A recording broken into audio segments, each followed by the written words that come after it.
Salutations everybody, it is Matty here today tackling a question that's been slung my way quite often in the last 24 hours after a recent move within the Bethesda family occurred. This is, of course, in response to Ikumi Nakamura leaving Tango Gameworks. So we're going to be tackling the question of, is there something going on at Bethesda? And I think given some recent moves, and also I will admit there's going to be some speculation, I think we can see that there's a wave of change going through all of these companies, and it's why you're seeing someone after 25 years leave the company, or someone after 9 years leaving the company. There seems to be some turnover occurring, and I don't think it's coincidental with some design choices in the last year of games we've seen from Bethesda, which I'll be getting into. But let's start off with Ikumi Nakamura's exiting message on Twitter.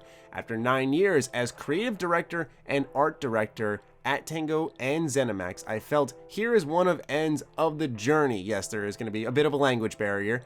I learned from the talented people I've worked with and I respect. Contact me if anyone wants to work with me, which she has a lot of energy and passion, as we all saw at E3 2019. She really stole the show, became an internet superstar because of it, and I think that's why a lot of people were reacting to her leaving. But more so underneath it all, what's important to note is she was the creative director for Ghostwire Tokyo, and that game is right in the middle of its development, probably slated for a 2020 launch at some point, and that creative director just up and left in the middle of development, especially when the game had a ton of momentum, a ton of attention, thanks to the way things played out at E3 2019. We can't act like that was all planned out, but that swung a ton of momentum in Bethesda's favor to have someone pure up on stage, just selling the passion that they have for the game. A lot of people at E3 really bought into that, and even though no one knew much about Ghostwire Tokyo in the terms of its gameplay, conceptually a lot of us were willing to buy in because it seemed like it was coming from people who actually cared and there wouldn't be a lot of corporate involvement. Now, the reason I want to start tying some stories together here is because this is a strange time for someone in her position to leave, because the creative director ties everyone together. For who's not aware, they talk to the art team, they talk to the writers, they talk to the designers, they are directing the creation. So you remove that middleman, it's almost like removing a producer from a live service game, the one who does all the planning, the phone calls and everything. It's a vital position, and now what you're having is someone step into that creative directive role and pretty much pick up a half-baked project and go from there with their own vision, which may rival that of Ikumi's. So I think that is a little bit alarming in its own right and could put Ghostwire Tokyo in jeopardy. And also, in a statement to IGN, Bethesda did confirm that Nakamura is departing. We can confirm that Nakamura-san has decided to leave Tango, and we wish her the best of luck in whatever is next for her. Bethesda said Tango continues to be led by the legendary Shinji Mikami and his talented team in the development of Ghostwire Tokyo. We look forward to sharing more on what they're creating in the coming months. And what's strange about this is she was apparently the protege for Shinji Mikami. She was to succeed him. He taught her everything she knew, and she was supposed to lead Tango Gameworks in the next era. So this is also a strange turn of events. It seems like something internally happened to push her in a different direction. Maybe not the most negative thing, but something had to have happened, I believe. This becomes all the more head-scratching when we also see that just a couple of months ago, Tim Willits left id Software after 24 years. Now this one, admittedly, I did not look too deep into, because when I saw 24 years, I said, okay, the guy's probably just looking for a change of pace, and I don't think that changes, but this is another major figure in the Bethesda family leaving, and this one came right in the middle of Doom Eternal's development. After 24 years, I've decided to leave id Software after QuakeCon. I've been extremely lucky to work with the best people in the industry on truly amazing games.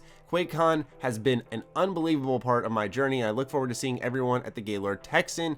All of the games currently in development are in very good hands. My departure will not affect any planned releases, but let's be honest, no one's going to leave the studio and say, hey, this game may change a little bit because I'm leaving. But with Doom Eternal, I'm a little less worried because this is a game that is just wrapping up, or seemingly so. We don't know if id wants to extend the development time or not. Considering we have 2 months till launch, I imagine they are not going to delay the game. So these are two prominent Bethesda-focused figures leaving two big studios underneath the Bethesda brand. And what I want to start focusing on now is some of the recent releases to come from Bethesda in about the last year, and amongst them is Wolfenstein Youngblood, which has an in-game store, Rage 2, which has an in-game store, Fallout 76 and Elder Scrolls Blades, which all look to cash in a lame fashion on their most popular IP.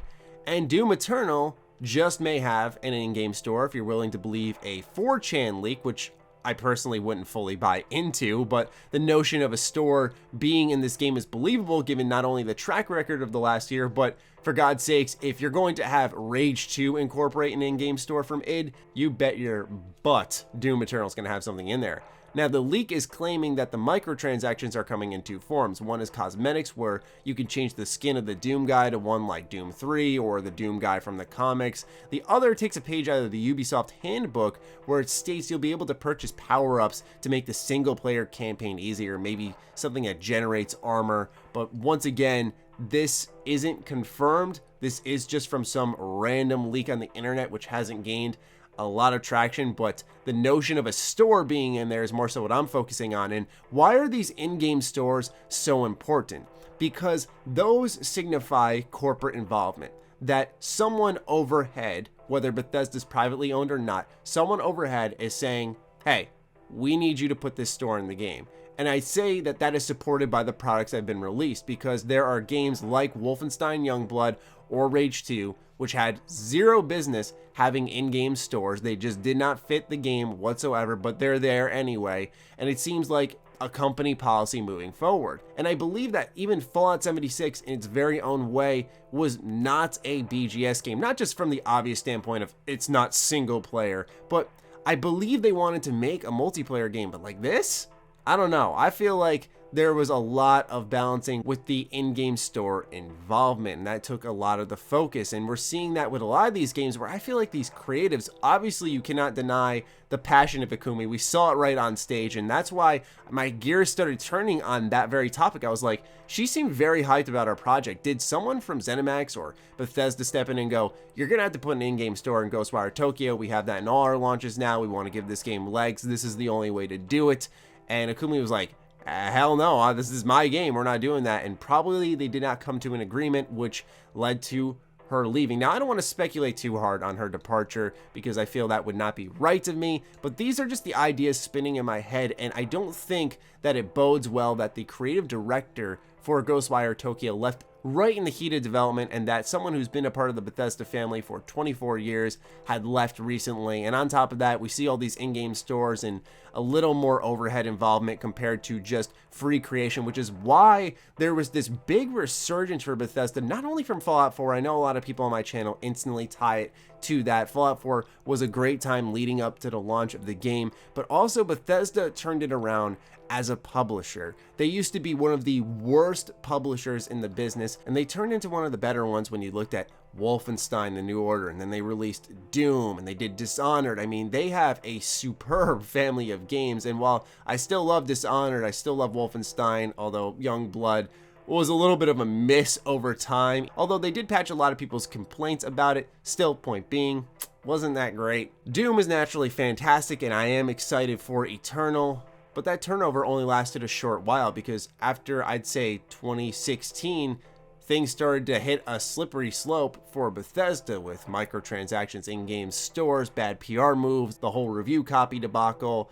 There's a lot happening over there, and while I've also noted some other figures from Bethesda leaving, I wanted to not include those in the conversation because I wanted to focus more so on the games and people working in the actual video games that are leaving. But there are notable people in PR, communication, who have left Bethesda, and it's a wave of change. Now, a lot of people who worked at Bethesda have worked there a long time, 9 years, 10 years, 24 years, and so on. No one really works at Bethesda for a short period of time. So there is the possibility that everyone coincidentally at the same year was like, hey, it's time for me to move on and start a new chapter. Maybe they saw their friend leave and they were inspired, so now they're ready to leave. I don't know. I don't think it's easy to just uproot your life and move somewhere else, especially if you have a family. But anyway, these are just some thoughts twirling around in my head about Bethesda. Is there something up with them? I think so. I genuinely think so. And I would not be surprised if we saw an in-game store for both Ghostwire Tokyo and Doom Eternal. But maybe they'll just remove it despite me, in which case you're welcome. Anyway, ladies and gentlemen, that'll do it for me. I'd love to hear your thoughts on some of the recent happenings at Bethesda, maybe sliding under some folks' radars in the comments down below. Other than that, follow me on Twitter, follow me on Instagram. Those links are in the description down below, along with my Patreon. Do consider supporting that as it fuels all the content I create here. Stay sexy, stay active. I love you all. Peace.